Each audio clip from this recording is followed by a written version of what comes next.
अस्सलाम वालेकुम स्टूडेंट्स। इसमें देखें आज हम जो पढ़ेंगे ऑपरेटर ओवरलोडिंग इन सी प्लस प्लस की। ऑपरेटर ओवरलोडिंग क्या होती है सी प्लस प्लस में?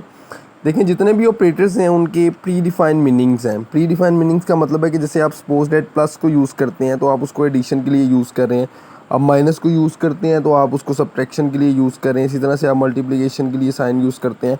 तो यहाँ पे हर ऑपरेटर के प्री डिफाइंड मीनिंग है। लेकिन सी प्लस प्लस में किस तरह की फैसिलिटी हमें प्रोवाइड की जाती है जिसमें हम क्या कर सकते हैं, डिफ़ाइन कर सकते हैं दोबारा से ऑपरेटर को। यानी कि जो आपका ऑपरेटर है उसको आप दोबारा से क्या कर सकते हैं, डिफ़ाइन कर सकते हैं। उसके पूरी जितनी उसकी वर्किंग है उसको आप दोबारा से डिफ़ाइन कर सकते हैं। इसको हम क्या कहते हैं, क्या है, ऑपरेटर ओवरलोडिंग है। ठीक है। अब वो जो भी उसका पर्पज़ है उसको कौन डिफ़ाइन कर रहा है, यूज़र डिफ़ाइन कर रहा है, खुद डिफ़ाइन कर रहा है। जैसे प्लस ऑपरेटर है तो प्लस ऑपरेटर का एक बेसिक पर्पज़ है कि एडिशन के लिए यूज़ होता है। अब यहाँ पे मैं क्या कर सकता हूँ, इसको खुद से दोबारा से भी डिफ़ाइन कर सकता हूँ। लेकिन जब आप उसे डिफ़ाइन कर देंगे, ठीक है, जब आप उसको कॉल करेंगे उसी तरह से ऑपरेट होगा जिस तरह से आपने डिफ़ाइन किया हुआ है। लेकिन एक बात आप याद रखेंगे, जो उसका बेसिक वर्क है वो उसी तरह से रहेगा। यानी कि जो बेसिक वर्किंग है उसकी वो डिस्टर्ब नहीं होगी, वो एज इट इज़ रहेगी। इसी तरह से ऑपरेटर जो है वो कौन कौन से ऑपरेटर्स हैं जो ऑपरेटर ओवरलोडिंग में आप यूज़ नहीं कर सकते। जैसे क्लास मेंबर असेस ऑपरेटर्स जो होते हैं आपके पास, जैसे डॉट है ये मेंबरशिप ऑपरेटर होता है। उसके बाद जो आपके पास डॉट स्टैटिक है ये पॉइंटर होता है जी मेंबर ऑपरेटर का, कि किसी मेंबर ऑपरेटर को आपने पॉइंटर से असेस करना है तो उसके लिए आप डॉट स्टैटिक यूज़ करते हैं। इसी तरह स्कोप ऑपरेटर्स जो है हमारे पास उनको आप यूज़ नहीं कर सकते। इसी तरह साइज़ ऑफ ऑपरेटर जो है उसको आप यूज़ नहीं कर सकते। कंडीशनल ऑपरेटर जो इफ़ वगैरह के साथ आप यूज़ करते हैं, जैसे कंडीशन के बाद आपने कंडीशन को चेक करना होता है, तो ये ऑपरेटर्स भी आप यहाँ पे यूज़ नहीं कर सकते। कहाँ पे? ओवरलोडिंग के कॉन्सेप्ट में। इसी तरह से जब आप जो ऑपरेटर ओवरलोडिंग है उसको आप डिफ़ाइन कैसे करते हैं, यानी कि उसको बताते कैसे हैं। अब यहाँ पे हम जो है कभी भी आपने ऑपरेटर फंक्शन के थ्रू ही ऑपरेटर ओवरलोडिंग को क्या करना होता है, डिफ़ाइन करना होता है। लाइक यहाँ मैं देखता हूँ कि जो आपके पास ऑपरेटर फंक्शन है उसको यूज़ करने के लिए आपके पास ऑपरेटर जो है वो एक कीवर्ड होगा। जो आप कीवर्ड यूज़ करेंगे वो कौन सा होगा? ऑपरेटर कीवर्ड होगा। अब यहाँ पे इसका जो सिंटैक्स है वो क्या है? सबसे पहले रिटर्न टाइप आएगी। रिटर्न टाइप के बाद आप क्लास नेम लिखेंगे। क्लास नेम के बाद ये आपके पास दो स्कोप साइंस आ गए और आगे आपने ऑपरेटर कीवर्ड है। ऑपरेटर क्या है? कीवर्ड।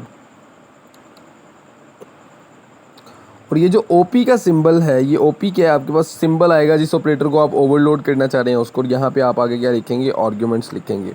उसके बाद आगे स्टेटमेंट्स आ जाएंगी। अब ये कब है? जब आप क्लास के बाहर डिफ़ाइन कर रहे हैं। अगर आप क्लास के अंदर डिफ़ाइन कर रहे हैं तब क्या होगा?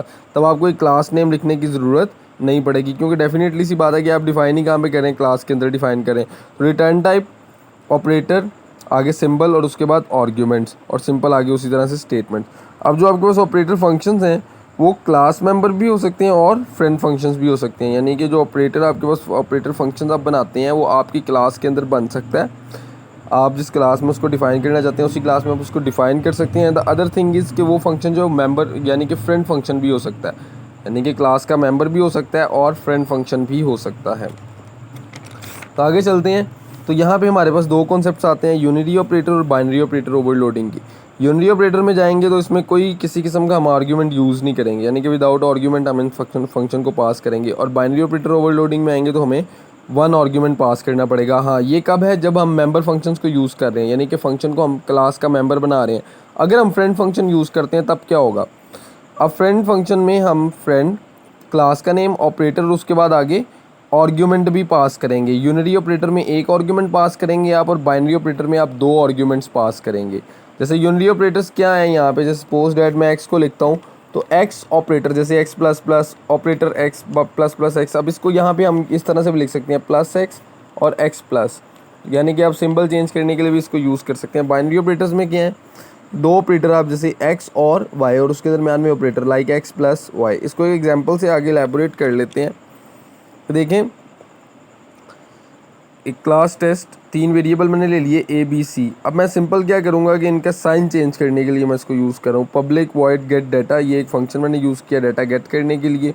इसी तरह से वॉइड ऑपरेटर वॉइड डिस्प्ले करवाने के लिए, और ये मेरे पास क्या है? ऑपरेटर फंक्शन है। अब यहाँ पे देखें ऑपरेटर ओवरलोडिंग के लिए मैं इसको यूज़ करूँगा।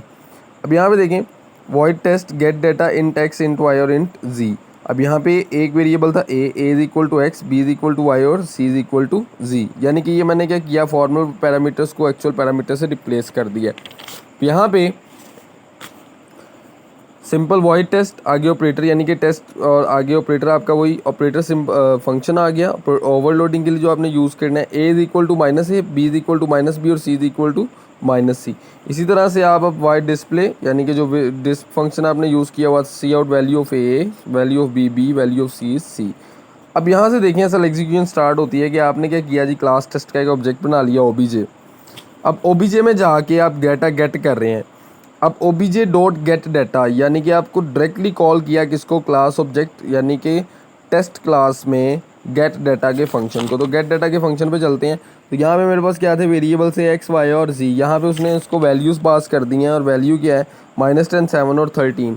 तो एक्स की वैल्यू क्या आ गई, -10 और जो हमारे पास है वाई उसकी वैल्यू क्या आ गई 7 और जो जी है उसकी वैल्यू हमारे पास क्या आ गई 13, जो इसने यहाँ पे पास की हैं, ये आप देख सकते हैं। अब इसी तरह से